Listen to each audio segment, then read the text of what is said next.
Usually I'm like behind the scenes, and that's where I like it, not in front of people, so bear with me. Like I said, I'm Kathy Rollin. I am a mother of 3. I've got 7 grandbabies, and I've got an amazing husband of 42 years already. This is my story of how God's worked in my life throughout. Some people have those, lightning moments, and mine has been him kind of dragging me through the years of me trying to catch up and follow. I always grew up in a church, and I knew about God, I knew about Jesus, I knew about the Holy Spirit, but I didn't always really understand it or grasp it all.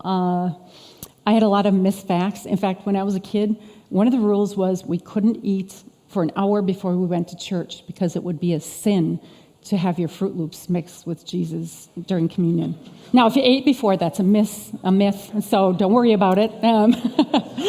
But those are some of the things, and plenty of other things that I believed that just made things confusing. And along with that was, I was the oldest of 6 kids, and she had 5 kids in 6 years. So it didn't get a whole lot of attention. Most of the time I felt really stupid and incompetent. I was not at all athletically or verbally inclined. And I was always reluctantly picked last. I don't know if anybody else can relate to that, but I always felt worthless throughout a lot of my childhood. I desperately longed for somebody to love me or accept me. I got that a little bit with my grandma, and later on it helped me understand God's love for me from her. But it was tough. And then later in life, it didn't help at all when I was date raped. And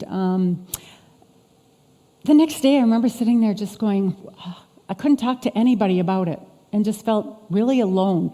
And I tried to talk to God, and it's like he wasn't there, he wasn't hearing, like he didn't even care. It was just really a hard time. A little bit later than that, I started dating. Bob and I started dating, and we became high school sweethearts. We actually knew each other a long time before that. We went to kindergarten together. So, but I remember when we started dating, it was like finally somebody to love me, and I kind of grabbed onto him tight. And he was my voice for a lot of times. I remember he brought my mom and dad and sat them down and told them that I wanted to go to school for early childhood to become a teacher, much against the recommendation of my guidance school teacher, counselor, telling me I should marry well.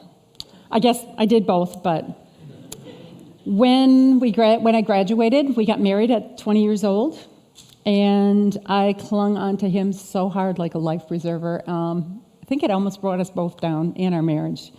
So instead, I threw myself into becoming a great preschool teacher. I worked at being a preschool teacher for 25 years and really worked hard at proving my self-worth and my value. I did. I feel like I became a pretty good teacher.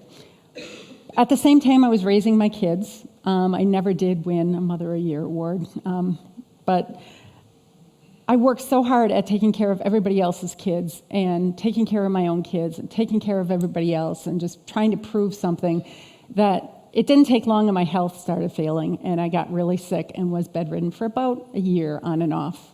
Was in and out of hospital emergency rooms. It was just a really, really hard time. I ended up having to quit my job, which led to a major life crisis of who am I if I'm not Kathy Rollin, preschool teacher? Where am I going to get any worth now? It was just a really hard time. And I remember going to church and just trying so hard to pray and just really not getting a whole lot out of it. It just felt like there should be a lot more to this faith stuff, and it just wasn't happening. I couldn't figure out how to get it. But about the same time, I heard that there was a new church starting up in town. So the very first service we came, and we were hooked. And it didn't take long, and our understanding and our relationship with God began to grow and grow and grow. And the very first baptism service, Bob and I were baptized, and we were able to baptize our daughter. And a couple of years later, we were able to baptize another son, and it was just so special, precious moments. Eventually, with the pain, that was still when I was going through the pain, but it helped me to draw closer to God from being here and listening to sermons. So I got to the point of when I could feel the pain coming on, I would put myself in God's arms, and I could feel His arms wrapping around me. And I could feel my head rest against His chest and Him rock back and forth and sing.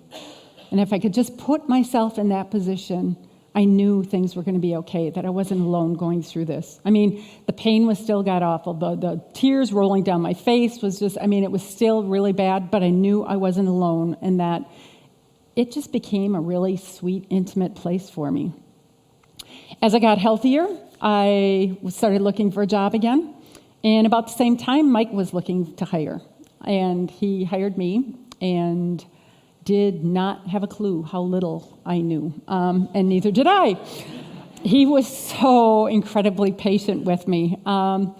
When part of my job was to type up his sermons, and it gave me major flashbacks back to grade school, because he'd bring them back and they'd be full of red marks. And some of them were his changes, but some of them were my mistakes and things. When I started finally figuring that out, I started having to do bulletins, and they added graphic arts and videography and doing a bunch of things like that, the media. It just kept growing and growing. Now, I know about this much about everything, just enough to be dangerous. So it was really intimidating, because any mistakes I make, you guys all see it all the time. And that's really intimidating for me.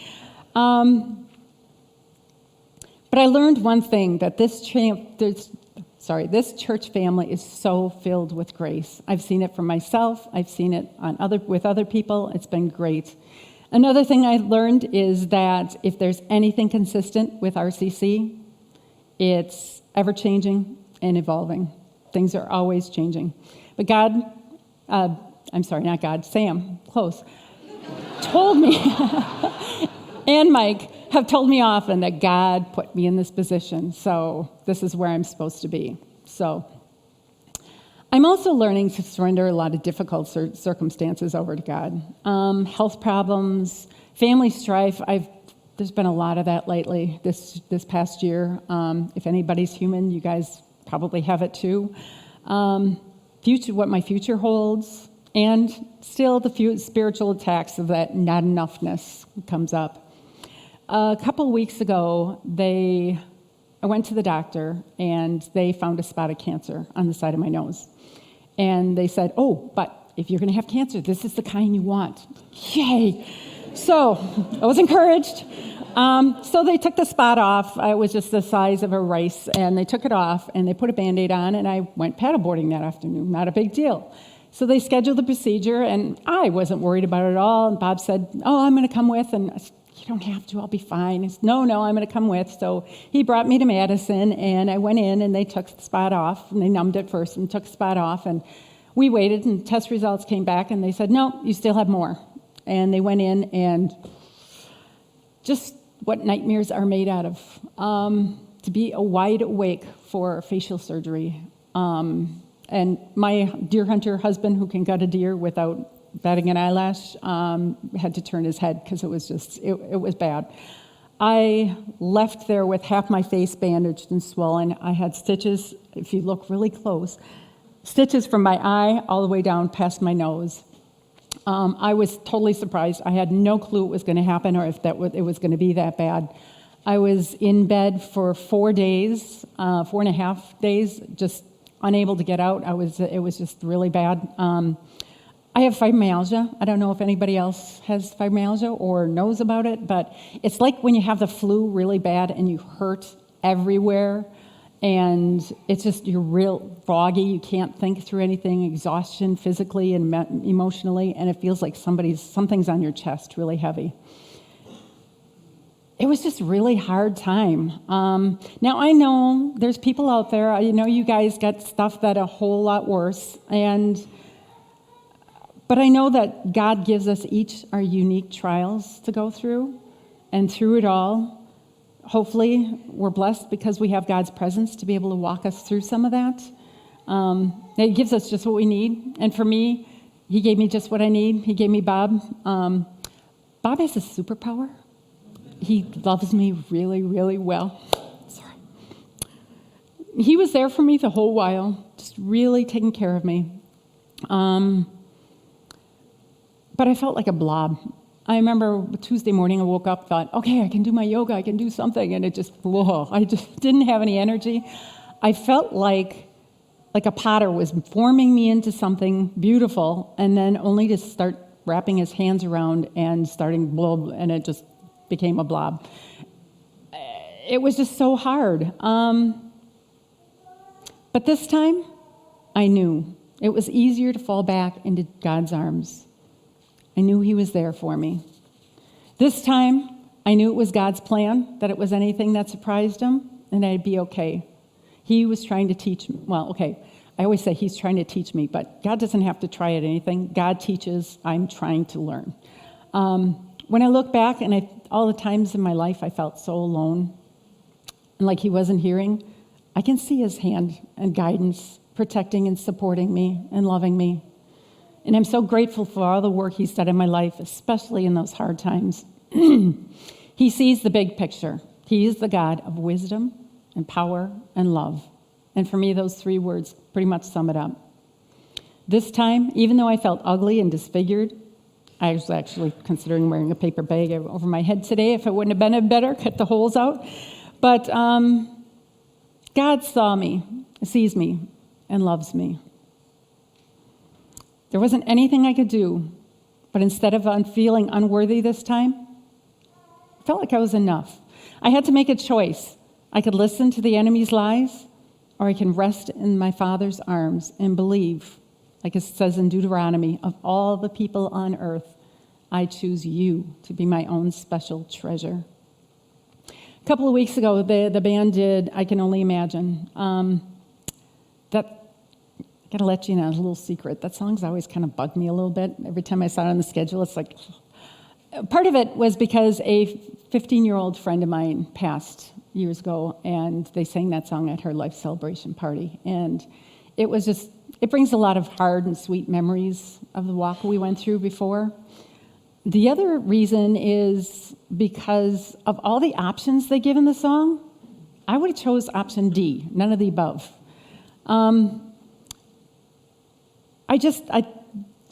But then that day I'm sitting there and was able to worship that day. I wasn't working up in the loft, and God spoke to my heart. I don't know, it's hard to explain, but that morning during the song and then throughout the whole afternoon, and he told me that when I'm in heaven and I'm standing in front of him, I'm not going to be standing there with this little girl, with all my problems and everything else, and incompetence and feeling unworthy like a little snail. But God's going to call me beloved. I'm going to have a new body, yay. I will be perfect and pure and complete. Now, sometimes, I don't know if anybody else can relate, sometimes I kick myself for not being holy enough or far enough in my faith walk. It's like, I've been doing this for how long? I work with pastors every day. I mean, I should be further. I don't pray enough sometimes, I feel like. I don't always read my Bible. Sometimes when problems arise, I get frustrated, or I have to admit, sometimes even angry.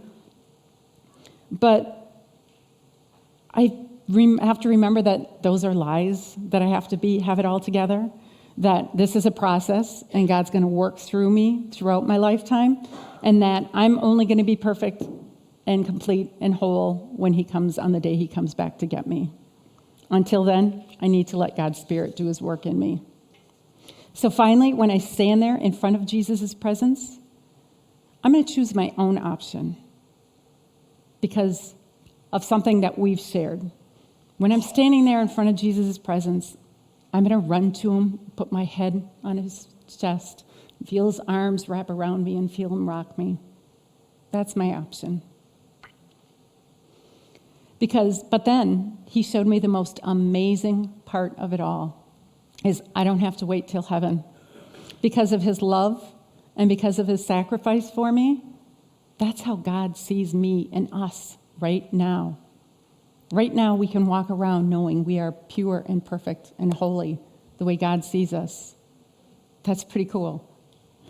So no more standing around feeling shamed and embarrassed about not being picked. God chose me. God chose all of us. And it's amazing. He knows everything about us. He knows our past, our weaknesses, our insecurities, our doubts, our fears, our failures. He knows our hearts and our minds. And he still picks us. He still chooses us as a church family and as individuals. Jesus often spoke in parables, the way so people knew what he was talking about. And in the Old Testament, those times, Jesus, when a guy wanted to propose to his wife, or wife-to-be, he would take a glass, fill it up with wine, and he'd take a drink and offer it to the gal. And that signified, I choose you, I love you, I give you my entire life. And she had her choice. If she wanted to, she could reject, or she could take a drink, saying, I love you, I choose you, I give you my life. That's what communion is about later. We're going to celebrate that. That God chooses us. And he's asking us to remember his promise of love and that he chose us and his sacrifice. And he's waiting for our response. He says, I love you. I give you my entire life. So, God loves me. He uses me. He delights in me. I'm worthy and competent and valuable. I'm really working at seeing myself how God sees me. But that's what I want for each one of you. Time to linger in his presence. In the good times and the not so good times. And I pray that you always feel your worth in him. In 2 Corinthians it says, may the amazing grace of Jesus Christ, the extravagant love of Jesus, and the intimate friendship of the Holy Spirit be with you always.